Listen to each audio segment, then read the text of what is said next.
जय संविधान। 4 PM news network में आपका हार्दिक स्वागत है।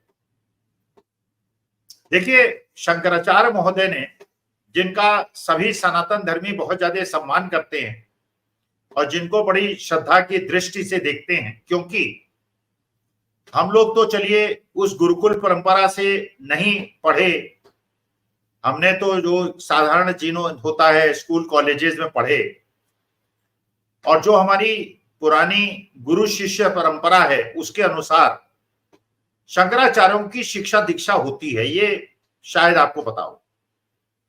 अगर आप देखेंगे कैसे शंकराचार्य बनते हैं तो आप देखेंगे उनका जीवन बहुत कठिन, बहुत परिश्रम वाला, अपने गुरु की हर आज्ञा का पालन करने वाला होता है और वो एक तपस्वी का जीवन जीते हैं। अगर आप उनके जीवनचर्या को देखेंगे तो बड़ा सामान्य साधारण जीवन उनका है, सन्यासी वाला जीवन है, और दिन में एक समय केवल वो भोजन करते हैं। वो भी वो भोजन करते हैं जो उनको भिक्षा में मिलता है, और भिक्षा भी वो केवल उन लोगों से लेते हैं जो कि अविवाहित हों। तो पूरा ब्रह्मचर्य का पालन, पूरी गुरु शिष्य परंपरा का पालन और शास्त्र वेदों के अनुसार जो भी विधि बताई गई है उसके अनुसार वो जीवन जीते हैं, जिसकी हम कल्पना भी नहीं कर सकते।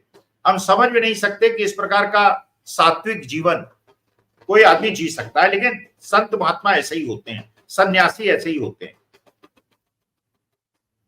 आदिगुरु शंकराचार्य ने जब पूर्व काल में सनातन धर्म और हिंदू धर्म कमजोर होने लगा तो उन्होंने हिंदू धर्म सनातन धर्म को मजबूत करने के लिए 4 पीठों की स्थापना की और एक परंपरा बनाई, एक प्रक्रिया बनाई, जिसमें बड़ी काट छाट के बाद, जैसे हम लोग भी कहीं नौकरी के लिए जाते हैं तो वहां पे पहले हमारा बायोडाटा देखा जाता है, सीवी देखा जाता है, इंटरव्यू होता है, ग्रुप डिस्कशन होता है, बहुत सारी प्रक्रियाएं होती हैं। लेकिन शंकराचार्य की परंपरा जो है वो बहुत ही ज्यादा कठिन और जटिल है। एक गुरु के अधीन हजारों शिष्य होते हैं जो पूरी तरह से संन्यास को ग्रहण कर लेते हैं।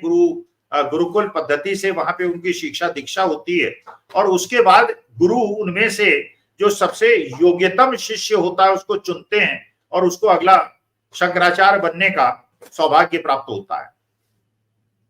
और ये शंकराचार्य शास्त्रों और वेदों के इतने ज्ञाता हैं कि इनको हर चीज कंठस्थ होती है, और जो भी ये बात कहते हैं वो शास्त्र और वेदों के अनुरूप कहते हैं।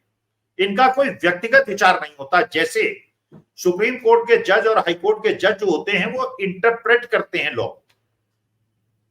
वो अपने विवेक का उपयोग नहीं करते, क्योंकि वो कहते हैं कि कानून जो है अंधा है।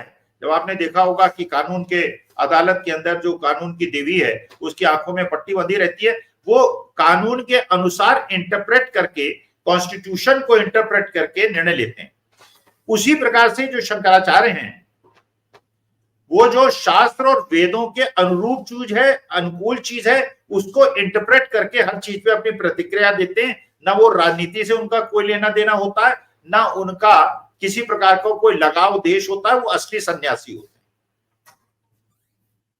तो ये 4 शंकराचार्य हमारे लिए श्रद्धेय हैं। ये पहली बात तो ये बिल्कुल मानने योग्य है, और बड़ी कठिन परंपरा और प्रक्रिया को पनपते हुए ये शंकराचार्य बनते हैं, ये भी बात बिल्कुल सिद्ध है। तो इसका मतलब यह है कि जो भी शंकराचार्य कहें हम उसकी विवेचना तो करें, हम उसका विश्लेषण तो करें, लेकिन यह समझें कि हमारी सामान्य बुद्धि से जिस चीज को हम समझ नहीं पा रहे हैं, जिसको हम इंटरप्रेट नहीं कर पा रहे हैं, उस चीज को शंकराचार्य महोदय ने शास्त्र और वेदों के अनुसार इंटरप्रेट कर लिया है, और उनका आज्ञा, जैसे गुरु की आज्ञा शिरोधार्य वाली चीज हम सबके लिए वो बिल्कुल स्वीकार्य योग्य है। अभी ज्योतिर्पीठ के शंकराचार्य महोदय अति मुक्तेश्वरानंद सरस्वती जी अम्बानी जी की शादी में गए। मोदी जी ने उनके चरण स्पर्श किए और शंकराचार्य महोदय ने उन्हें आशीर्वाद दिया और एक माला उनके गले में डाली। इसका मतलब यह है कि माननीय मोदी जी ने माना कि अति मुक्तेश्वरानंद जी शंकराचार्य हैं, गुरु हैं और असली शंकराचार्य हैं। जबकि उनके भक्त बहुत ज्यादा व्हाट्सएप पे और ट्विटर पे शंकराचार्य महोदय के लिए अपमानजनक टिप्पणियां करते रहते हैं, ये मानते हुए कि वो मोदी विरोधी है, जबकि उन्होंने स्पष्ट किया कि उनका मोदी जी से कोई विरोध नहीं, व्यक्तिगत विरोध कोई नहीं है। लेकिन हाँ, मोदी जी अगर शास्त्र सम्मत काम करेंगे तो वो समर्थन करेंगे, और शास्त्र विरुद्ध काम करेंगे तो उसका विरोध करेंगे। वो केवल शास्त्र और वेदों का विश्लेषण करके अपनी बातें कहते हैं। तो ये बात तो सिद्ध हो गई कि मोदी जी शंकराचार्य महोदय का आदर करते हैं, और शंकराचार्य महोदय ने सब परंपराओं का निर्वहन करते हुए उन्हें आशीर्वाद दिया। उसके बाद शंकराचार्य महोदय ने 2 स्टेटमेंट दिए जिस पर हम आपको ध्यान देना बहुत ज्यादा आवश्यक है। पहला, उन्होंने कहा, उद्धव ठाकरे जी के निवास पे जब उनको आमंत्रित किया गया, वहां वो गए, और जब उन्होंने मीडिया से बात की तो उन्होंने कहा कि सनातन धर्म में, हिंदू धर्म में एक बहुत बड़ा पाप है किसी को धोखा देना। और ये बात बिल्कुल सत्य है। धोखा देना का मतलब यह है, अमानत में खयानत है। किसी ने आप पे विश्वास किया और उस विश्वास का आपने धोखा दिया और विश्वासघात किया। अभी तक हम लोग शिवाजी के साथ जो हुआ था उसका, और महाराष्ट्र के लोग तो चलिए इसको बहुत ही ज्यादा महत्व देते हैं। जब उद्धव ठाकरे मुख्यमंत्री थे महाराष्ट्र के और वहां पे महाआघाड़ी की सरकार थी, तो उद्धव ठाकरे ने सबसे ज्यादा अगर किसी पे विश्वास किया था तो एकनाथ शिंदे पे किया था। सबसे प्रमुख मंत्रालय उनको दिया था, और जब उनकी गर्दन का ऑपरेशन होने वाला था उस समय उन्होंने सब कारभार एकनाथ शिंदे को सौंप दिया था। सबसे विश्वस्त एकनाथ शिंदे उनके थे। एकनाथ शिंदे ने जिस प्रकार से उद्धव ठाकरे को धोखा दिया वो सारे हिंदुस्तान ने देखा। खोखे और पता नहीं क्या क्या बातें हुई, ईडी और सीबीआई की बातें हुई।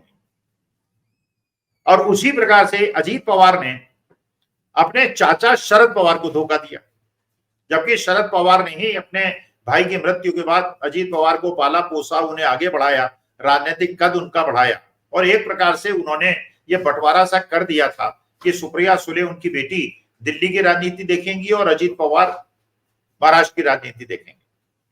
लेकिन एक बार पहले भी अजीत पवार ने शरद पवार को धोखा दिया था, और इस बार फिर उन्होंने धोखा दिया। इधर एकनाथ शिंदे ने धोखा दिया, उधर अजीत पवार ने धोखा दिया। तो जो ये परम पूज्य शंकराचार्य महोदय ने कहा कि धोखाधड़ी सनातन धर्म में अनुमत नहीं है और ये बहुत बड़ा पाप है, और ये भी उन्होंने कहा कि मैं ये चाहूंगा कि उद्धव ठाकरे दोबारा कुर्सी पे बैठे मुख्यमंत्री पद की। इसका माने उन्होंने महाराष्ट्र में एक संदेश दे दिया, पूरी हिंदुस्तान की जनता को ये संदेश दे दिया, ये जो धोखेबाज नेता, कहा तो उन्होंने महाराष्ट्र के संदर्भ में, लेकिन अगर इसका इंटरप्रिटेशन हम करें तो माने कि हिंदुस्तान के अंदर जितने भी ऐसे लोग हैं, शुभेंदु अधिकारी हैं, हेमंत शर्मा हैं, अशोक चौहान हैं, सुनील जाखड़ हैं, अमरिंदर सिंह हैं, जितेंद्र प्रसाद हैं, रमनीत सिंह बिट्टू हैं, और हजारों नाम हैं, जिन लोगों ने धोखा दिया है, जिस पार्टी के साथ वो 30-30, 40-40 साल से रहे हैं, जिस पार्टी ने उनको सब कुछ दिया है, केवल ईडी सीबीआई के डर से या जेल जाने के डर से अगर उन्होंने निष्ठा तोड़ी है और जिस पार्टी ने सब कुछ दिया उसके साथ धोखा दिया, तो वो अपने को हिंदू नहीं कह सकते, वो अपने को सनातनी नहीं कह सकते। एक तो संदेश शंकराचार्य महोदय का बिल्कुल स्पष्ट है। अच्छा, दूसरी बात शंकराचार्य महोदय ने एक और कही जो बिल्कुल ध्यान देने योग्य है और गंभीर विषय है, क्योंकि हम लोग ये मानते हैं, हम क्या, हर धर्म के मानने वाले ये मानते हैं कि बाकी जगह तो थोड़ा बहुत अगर आप गड़बड़ सड़बड़ करते हैं तो चलिए वो थोड़ा पाप आपको लगेगा, लेकिन अगर पूजा के स्थल में, परमेश्वर के स्थल में, अल्लाह की जगह और गुरु ग्रंथ साहब जहां पे विराजमान हो, वहां पे अगर आप कोई धोखाधड़ी करते हैं तो अक्षम्य अपराध है, उससे बड़ा पाप कोई नहीं हो सकता। तो शंकराचार्य महोदय ने बताया, कहा, और उनके बाद जरूर कोई स्रोत होंगे, सूत्र होंगे, वरना शास्त्रों और वेदों का ज्ञाता एक शंकराचार्य भारत का इतना बड़ा गुरु ऐसी बात ना करता। उन्होंने कहा कि 224 किलो सोना केदारनाथ के अंदर से चोरी हुआ है।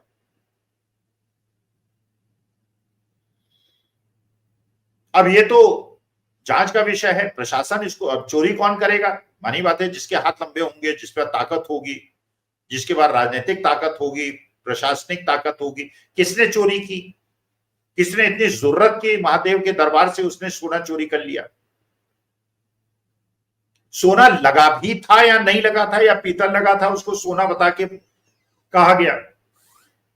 अगर सोना लगा था तो क्या सोना चोरी हुआ? या कुछ लोग बताते हैं वहां पेंट कर दिया गया जिससे आभास हो कि वहां सोना लगा। लेकिन अब शंकराचार्य महोदय के मुखार बिंदु से अगर ये बात निकली है तो इस पे बहुत गंभीर विस्तृत जांच होने की आवश्यकता है, जिससे पता चले कि आखिर हुआ क्या है। अगर सोना चोरी हुआ है इसका माने किसी व्यक्ति ने जो बहुत ताकतवर है और डबल इंजन की सरकार उत्तराखंड के अंदर है, वहां पे आपने महादेव के मंदिर से सोना चोरी करके तो अक्षम्य अपराध किया है। और ये पता चलना हर सनातन धर्मी और हिंदुस्तानी आदमी का अधिकार है कि ये चोरी हुई है नहीं हुई है, क्या था, क्या लगाया था, किसने लगाया था, क्या चीज लगाई थी और क्या चीज थी और क्या चीज है, ये सारी चीजें पता होनी चाहिए।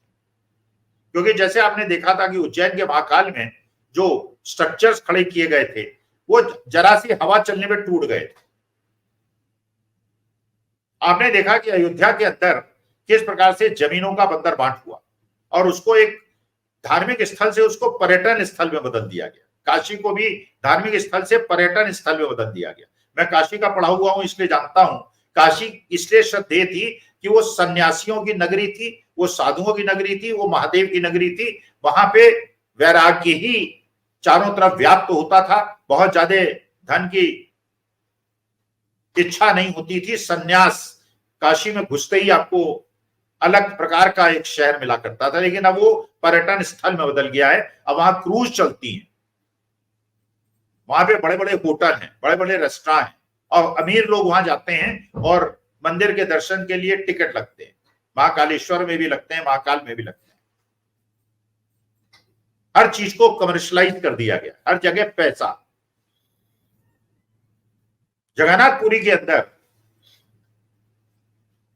जितनी धन संपदा थी, जितने भी आभूषण और चढ़ावे थे, उनकी पहली बार बहुत दिनों के बाद उसकी गणना हुई है, उसको निकाला गया है। क्यों निकाला गया है, क्या जरूरत है? इतने साल नहीं निकाला गया तो क्यों निकाला जा रहा है? क्या कुछ राजनीतिक लोग, क्योंकि अभी तक तो उड़ीसा के अंदर भारतीय जनता पार्टी की सरकार नहीं थी, अब यहाँ बीजेडी की सरकार थी और बहुत साल पहले 20-25 साल पहले कांग्रेस की सरकार थी। भारतीय जनता पार्टी की सरकार पहली बार बनी है तो वहां जगन्नाथपुरी के मंदिर के अंदर ये स्वर्ण आभूषण और हीरे जवाहर जो वहां इकट्ठे हैं उनको निकलवा के स्थानांतरित क्यों किया गया है, इसके पीछे मकसद क्या है? और जो ये शंकराचार्य महोदय ने केदारनाथ के बारे में कहा है, क्या इसकी विस्तृत जांच की आवश्यकता नहीं है? क्या हम लोग इसी प्रकार से अनजान रह जाएंगे और हमको पता नहीं चलेगा कि वो सोना था नहीं था, क्या हुआ, किसने चोरी किया, कहां ले गया, वो पैसा किसके पास गया, राजनीतिज्ञों के पास गया या प्रशासनिक अधिकारियों के पास गया? क्या हमको उसी तरह से नहीं पता चलेगा जैसा कि हमको आज तक नहीं पता 4 साल के बाद, 6 साल के बाद, कि पुलवामा के अंदर जो RDX आया था वो कैसे आया था, कौन लाया था, क्यों उसकी सुरक्षा नहीं हुई, क्यों हमारे वीर जवानों की शहादत हुई? आज तक हमें पता नहीं चला कि क्या कोई जांच हुई, क्या कोई दोषी सिद्ध हुआ और हमारे जवानों की शहादत क्यों हुई, आज तक हमें पता नहीं चला। तो क्या उसी प्रकार से आज भी हमको नहीं पता चलेगा अगले 6 महीने 1 साल के अंदर कि केदारनाथ के अंदर जो शंकराचार्य महोदय ने आरोप लगाया है उसकी सत्यता क्या है?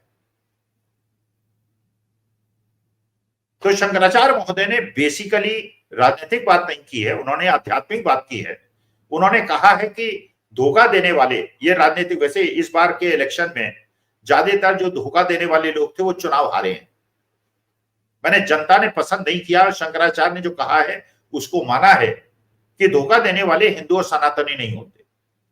और दूसरी बात, केदारनाथ के अंदर जो ये हुआ है, जो शंकराचार्य महोदय ने इंगित किया है, इसकी भी विस्तृत जांच और हम हिंदुस्तानियों को, भारतवासियों को ये जानने का अधिकार है कि आखिर केदारनाथ के अंदर चोरी हुई है या नहीं हुई है तो कैसे हुई है, किसकी साठ-गांठ से हुई है और वो पैसा किसके पास गया है और उसका उपयोग किया हुआ है, और जिन लोगों ने ये उपयोग किया है या षड्यंत्र किया है उन्हें सरकार क्या दंड देगी। नमस्कार, धन्यवाद और प्रणाम।